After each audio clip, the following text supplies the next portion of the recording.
And also to say, yes, that when I first started making work in the early 80s, I went to art school. I graduated from St. Martin's School of Art, which is now called Central St. Martin's School of Art. I studied painting and photography and fine art film, and specialized in film because, of course, that was meant to be, in a way, the revolutionary sort of artistic form. And painting was embarrassing. You didn't want to do painting. Of course, you didn't want to even call yourself an art student. I saw myself as a cultural worker.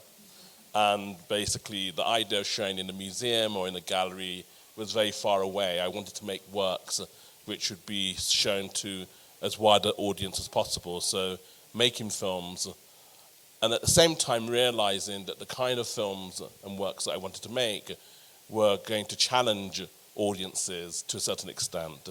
And of course, we were very preoccupied at that particular moment with having films made that would represent us, i.e. kind of black British people in some way, in some shape or form. It should be said that the works that we made wasn't to everybody's liking, that we made very experimental works, that our works were very aesthetically considered. And so, but then it's because of the riots that took place in mainland Britain in 1984, and that's why my sort of recent catalogue, which I know my friend has in her hand, she can lift it up. It's the book that I did for the Museum of Modern Art, and that book is called Riot. And it's named Riot because it's precisely because of those riots that took place in mainland Britain in the early 80s, which created the possibilities institutionally to get the correct response for us to be able to make works.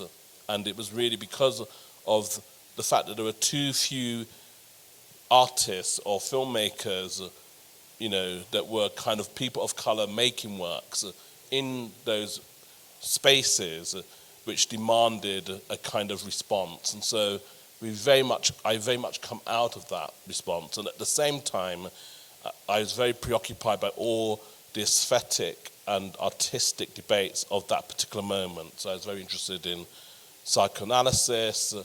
We were taking questions around post-colonial theory. And this is where I think, the relationship to the idea of there being a kind of so-called third world in every first world, and vice versa, but we certainly saw ourselves as being very much connected to all the different communities which were in the so-called third world spaces, and that we were making works which would connect to some of those sort of directions in some way.